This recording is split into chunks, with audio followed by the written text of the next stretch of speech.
నమస్తే అండి. నేనండి మీ Vijaya Pratap Reddy, AP state food commission chairman. ఒక చిన్న విషయం మీద నాకు 2 రోజుల నుంచి చాలామంది అడుగుతూ ఉన్నారు, ఎందుకంటే రిలేటెడ్ సబ్జెక్ట్ కాబట్టి. గరికపాటి గారు కొన్ని వ్యాఖ్యలు చేశారు. డొక్కా సీతమ్మ బడి భోజన పథకం, మధ్యాహ్న భోజన పథకం గురించి కొన్ని మాటలు మాట్లాడారు. వాటి గురించి మీ స్పందన ఏంటి సార్ అని, ఎందుకంటే నా రిలేటెడ్ కాబట్టి నేను కొంచెం క్లారిటీ ఇస్తానండి. అంటే ఆయన చెప్పారు, ఆయన చెప్పడం వల్ల కొన్ని లక్షల కోట్ల మంది వింటుంటారు. కొంచెం వాట్ ఈజ్ వాట్ ఏంటి అనేది, అంటే వాళ్ళకి అంత అవగాహన ఉండకపోవచ్చు, ప్రజలకు కూడా అన్ని విషయాలు తెలియాలి అనే ఒక ఉద్దేశంతో నేను ఈరోజు మీ ముందుకు రావడం జరిగింది. దాంట్లో భాగంగా ఒక్కసారి ఆయన ఏం మాట్లాడారు అనేది ఒక్కసారి మనం చూద్దామండి. మధ్యాహ్న భోజనం ముఖ్యమైనది, చదువు మధ్యాహ్నం అయిపోయింది. చదువు ఎవడికి అక్కర్లా. భోజనంలో గుడ్డిట్టారా, గడిది గుడ్డిట్టారా, అన్నం తినేవాడు కొడుకుడు పెట్టడం ఏంటంటే బుద్ధి ఉందా లేదా? చదువుకోమని లేకపోతే వెళ్ళిపోమని చెప్పేవాడు. కొడుకుడు కోసం వస్తావు నువ్వు. అయితే ఈ గుడ్లు లెక్క రాయాలి మాస్టర్లు, వాళ్ళ కర్మ కాలిపోయి. చదువు చెప్పక్కర్లా. ఎన్ని గుడ్లు వెళ్ళాయి, ఎన్ని గుడ్లు మిగిలాయి, ఎన్ని గుడ్లు మధ్యలో పేలాయి, ఎన్ని గుడ్లు ఈ మాస్టర్ తినేసాడు. ఇంక వీడు చదువు ఎందుకు చెబుతాడండి? అసలు పిల్లలకు భోజనం పెట్టడం ఏంటంటే వాళ్ళ భోజనాలు వాళ్ళు తెచ్చుకోవాలి లేదా మానేమానండి.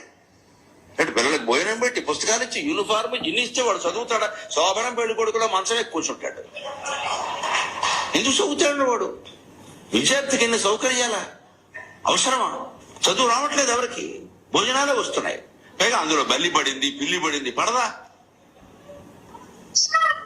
ఆ వండి పెట్టే వాళ్ళకి డబ్బులు ఉండవు. ఎక్కడి నుంచి ఇస్తారు? ఎంతమందికి ఇస్తారమ్మా? దార పోస్తారు ప్రభుత్వం వాళ్ళు. ఎక్కడి నుంచి ఉన్నాయి డబ్బులు? ఇక్కడ నీ డబ్బులు పెట్టి నువ్వు చదువుకో, నీ అన్నం నువ్వు తిను, నీ బట్టలు నువ్వు కట్టుకో, నీకు ఇష్టమైతే చదువు. ప్రభుత్వం పని ఏమిటంటే, ఉభయ తెలుగు రాష్ట్రాల పెద్దలందరూ వింటారు నా కెమెరా ద్వారా కాబట్టి చెబుతున్నా, ప్రభుత్వం కర్తవ్యం బాగా చదువు చెప్పడం తప్ప పుస్తకాలు ఇవ్వడం, బట్టలు కుట్టించడం, అన్నం పెట్టడం కాదు. ఇది కొంచెం బాధాకరమైన విషయాలు.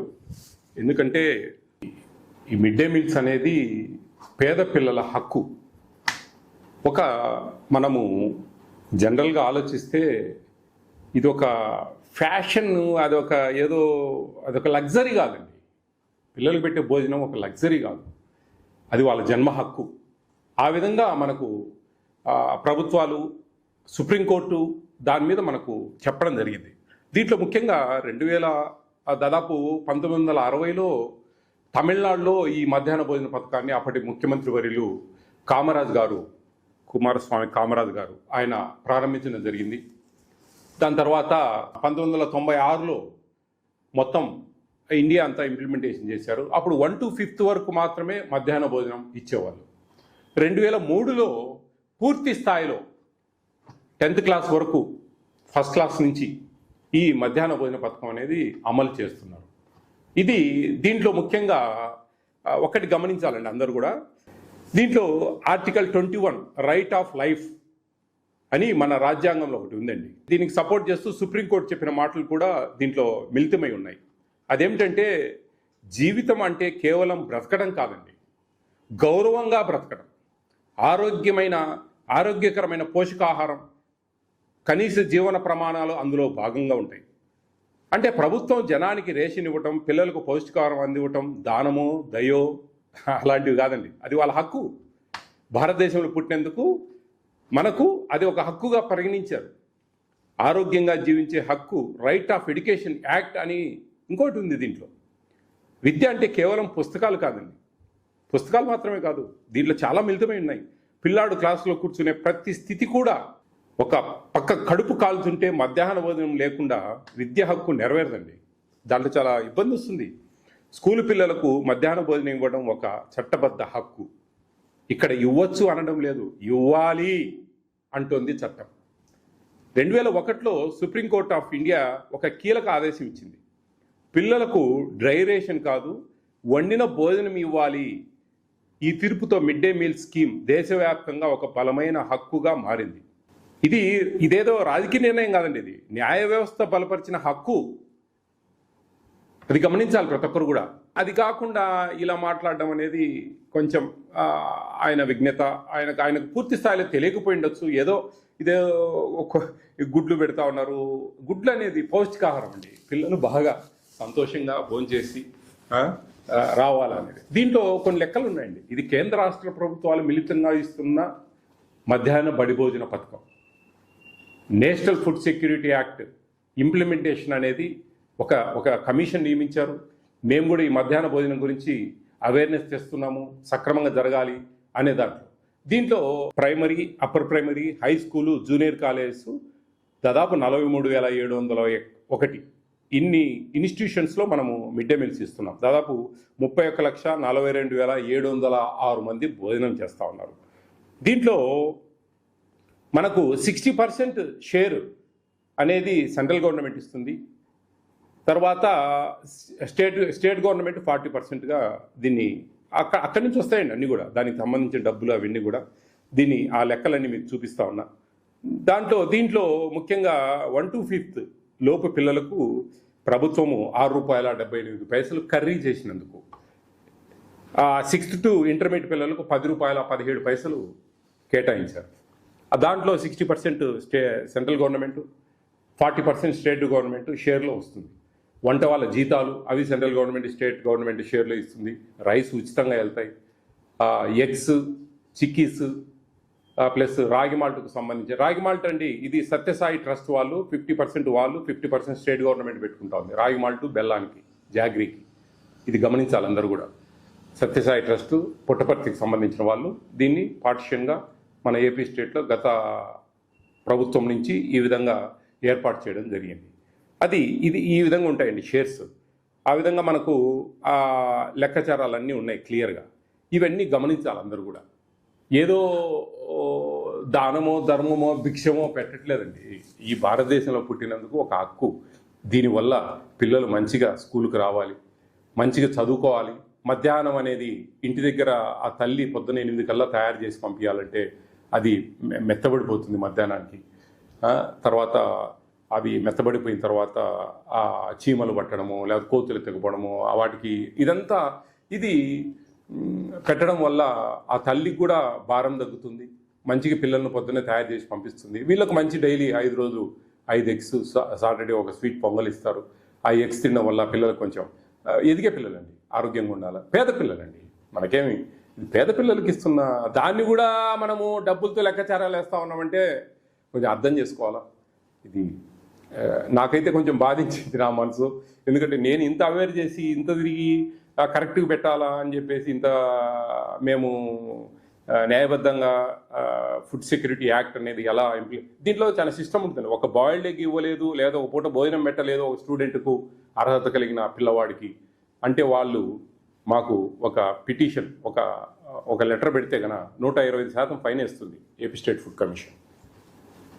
ఆ తప్పులు ఏమైనా చేస్తే కన్నా ఏదైనా అక్కడ మా చిన్నగా అవిని పెట్టకపోవడము, అవి అమ్ముకోవడం అలా చేస్తే సస్పెండ్ చేయమని చెప్పి మేము డీజీఆర్ఓ, డిస్ట్రిక్ట్ గ్రీవెన్స్ రిడ్రెసల్ ఆఫీసర్ జేసీ గారు, మాకు జాయింట్ కలెక్టర్ గారు, మాకు ఫుడ్ కమిషన్కు డీజీఆర్ఓ ఆయనకు రికమెండ్ చేసి సస్పెండ్ చేయించచ్చు, ఫైన్లు వేస్తాం. ఇవన్నీ ఉన్నాయండి దీంట్లో. ఇవి ఇన్ని సుమోటోకు తీసుకొని కేసులు పెడతాం. ఇంత వ్యవస్థను మీరు నిర్వీర్యంగా, ప్రభుత్వాల దగ్గర డబ్బులు ఎక్కడున్నాయి? కేంద్ర రాష్ట్ర ప్రభుత్వాలకు కొన్ని కోట్ల మంది ట్యాక్సులు కడతా ఉంటే ఇటువంటి పిల్లలు కొంచెం భవిష్యత్తులో బాగా పైకి రావాలి అంటే అన్నం ఏందండి అది? నిత్య పెళ్లి కొడుకు, శోభనం పెళ్లి కొడుకు, గాడిద గుడ్డు, అందరినీ అవమానించినట్టుగా మాట్లాడడం అనేది బాధాకరం. మనం ఏదైనా రికమెండ్ చేయండి, ఇంకా మీరు ఏ విధంగా పెడితే బాగుంటుంది. ఈరోజు ఏజెన్సీలు వండుతూ ఉన్నాయి, వంట ఏజెన్సీలు, వాళ్ళకే బిల్స్ అన్నీ వస్తాయి. ఇప్పుడు మన వైఎస్ఆర్ కడప డిస్టిక్లో ఒక 2 పైలట్ కార్యక్రమాల కింద సీకే దిండా, జమ్మల్ మడుగులో స్మార్ట్ కిచెన్ అని చెప్పి స్టార్ట్ చేసి ఆ చుట్టుపక్కల ఉండే, ఆ మండలంలో చుట్టుపక్కల ఉండే ఒక మండలానికి అట్లా అందరికీ ఆటోల ద్వారా సప్లై చేస్తూ ఉన్నారు. అది రేపు జూన్ నుంచి మోస్ట్ ప్రాబర్లీ డిస్టిక్ అంతా కూడా ఒక పైలట్ కార్యక్రమం కింద ఇది ఇస్తే అది ఆ విధంగా బాగుంది అనుకుంటే కనుక స్టేట్ అంతా కూడా ఇంప్లిమెంటేషన్ చేస్తుంది. అక్షయ పాత్ర వాళ్ళు బ్రహ్మాండంగా భోజనాలు ఇస్తూ ఉన్నారు. ఇట్లా ఏదైనా మంచి సలహాలు ఇవ్వండి. మీకు ఒక పద్మశ్రీ అని చెప్పి ఒక గొప్ప బిరుదు ఇచ్చారు, ఒక ప్రభుత్వం గౌరవించింది, సత్కరించింది. దానికి సార్థకతగా మీరు ఇట్లా అవమానకరంగా అంటే ఐ ఫీల్ వెరీ బ్యాడ్ అండి. ఎందుకంటే నేను ఇంత తిరిగి ఈ గుడ్లు పెట్టాలి ఖచ్చితంగా, ఇంకా భోజనాలు సరిగా ఉండాలి, పిల్లలు సక్రమంగా స్కూల్కి రావాలి, పోర్టిఫైడ్ కెన్నెల్స్ ఇస్తూ ఉన్నాము ఆ రైస్లో. పోర్టిఫైడ్ కెన్నెల్స్ అంటే ఒక 5 mm లెంగ్త్, 2.5 mm వెడ్త్ ఉంటుంది ఒక్కొక్క గింజ. అది 25 kg బ్యాగ్లో 250 గ్రాములు కలుపుతారు. అవి గంజి వంచకుండా అట్టేసులు పోసుకొని సరి నీళ్లు పోసుకొని ఉడకబెట్టాలి అన్నం. ఎందుకంటే గంజి ఉంచితే అందులో వెళ్ళిపోతాయి అవి. ఎందుకంటే కరిగే స్వభావం ఉంటుంది వాటికి. మెతుకులాగా చేతికి దొరకదు, అది కరిగిపోతుంది గంజిలో. దాంట్లో folic acid, vitamin B12, iron ఇలాంటివి విటమిన్స్ ఉన్నాయి. అవి బ్యాక్ బోన్ స్ట్రెంత్ అవుతుంది, మంచిగా నాడీ వ్యవస్థ బాగా పనిచేస్తుంది, మెమరీ పవర్ బాగా ఇంక్రీజ్ అవుతుంది. ఇవన్నీ ఎన్నో పోషకమైన విలువలు కలిగిన ఇది ఇస్తూ ఉంది. అవి బయట కూడా దొరకవండి. అంతే పిల్లలకి ఇంత ఆరోగ్యకరంగా మంచిగా చేసి మంచిగా గొప్పగా పేద పిల్లలు, నిజంగా పేద పిల్లలను అంటే వాళ్ళు లెక్కలేదా మనకు? వాళ్ళేనండి మన రాష్ట్రానికి, మన దేశానికి వెన్నుముక్క. వాళ్ళేనండి మన భవిష్యత్తు. ఎంతోమంది ఈ గవర్నమెంట్ స్కూళ్ళల్లో చదివి పెద్ద పెద్ద అధికారులైన వాళ్ళు చాలామంది ఉన్నారు. కోకొల్లలు ఎట్లొచ్చిందంతా ఇట్లా ఇంకా సపోర్ట్ చేస్తూ వాళ్ళకు బుక్స్, మీకు ఏం భయం లేదమ్మా, గవర్నమెంట్ స్కూళ్ళలో చదవండి, మంచి క్వాలిఫైడ్ టీచర్స్, కాంపిటేటివ్ ఎగ్జామ్స్లో సక్సెస్ అయ్యి వచ్చిన వాళ్ళకు వాళ్ళు చెప్పేది చాలా బాగుంటుంది, బాగా పిల్లలకు అర్థమవుతుంది, మంచి మార్కులు వస్తాయి. ఈ మధ్య గమనించారు మీరు, ఎక్కడ కూడా ప్రైవేట్ స్కూల్స్కు పోటీ పడతా ఉన్నాయి గవర్నమెంట్ స్కూల్స్ మార్క్స్ విషయంలో. ఇవన్నీ మనం మంచిగా అన్నీ సక్రమంగా ఇవ్వబట్టే వాళ్ళు చదువుకుంటా ఉన్నారు బాగా. వాళ్ళకి చదువే ఇస్తాము, ఇవన్నీ ఇవ్వము అంటే అది వాళ్ళ ప్రాథమిక హక్కు అండి. న్యాయ వ్యవస్థలు చెప్పాయి. ఎవరో ఏ ప్రభుత్వమో వాళ్ళకే వాళ్ళు డిసైడ్ చేసుకునేది కాదు ఇది. 2003 సంవత్సరం నుంచి ప్రతి ఒక్క పిల్లవాడికి మధ్యాహ్న భోజనం ఇవ్వాలనేది. గత సంవత్సరం నుంచి ఇంటర్మీడియట్కి ఇస్తా ఉంది ఏపీ స్టేట్లో మిడ్ డే మీల్స్. ఇంకా ఆ విధంగా మనం సపోర్ట్ చేయాలి వాళ్ళకు. అప్పుడే మన స్కూల్ స్ట్రెంగ్త్ పెరగకపోతే ఎక్కడి నుంచి మీరు ఉద్యోగాలు క్రియేట్ చేస్తారు? ఉండే ఉద్యోగాలు పోతాయండి. గవర్నమెంట్ స్కూల్స్కి పిల్లలు పెరుగుతూ ఉంటేనే మనకు టీచర్ పోస్టులు ఇచ్చి ఇంకా వాళ్ళకు సపోర్ట్ చేసి వాళ్ళకు మంచి పిల్లలు తగ్గిపోతూ ఉన్నారు. మాకు టీచర్ ఉద్యోగాలు కావాలంటే టీచర్ ఉద్యోగాలు ఎందుకండి? అవసరం లేని కాడ ఇప్పుడు డిమాండ్ అండ్ సప్లై. ఇప్పుడు మాకు అవసరం లేదు టీచర్లు, కానీ మాకు టీచర్ ఉద్యోగాలు కావాలని నిరుద్యోగులు బీఈడీ చేసిన వాళ్ళు, సెకండ్ గ్రేడ్ చేసిన వాళ్ళు అడుగుతా ఉన్నారు. అప్పుడు పిల్లలు పెరిగితే కదా మనకు రిక్వైర్మెంట్ టీచర్స్. ఊరికి టీచర్ పోస్టులు అన్ని నోటిఫికేషన్ ఇచ్చి ఫిల్అప్ చేస్తే పిల్లలు లేకుంటే ఎవరికి చెప్పాలి వాళ్ళ చదువు? ఏం పనింది వాళ్ళతో? ఆ విధంగా పెరగాలంటే ఈ విధమైన కొన్ని మనము ప్లస్లు చూసుకోవాలండి.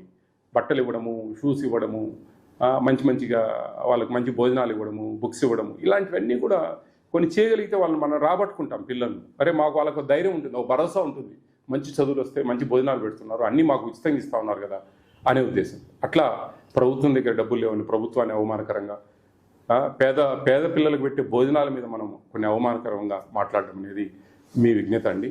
నేనైతే నచ్చుకున్న విషయాలు ఎంతోమంది అడుగుతూ ఉన్నాను.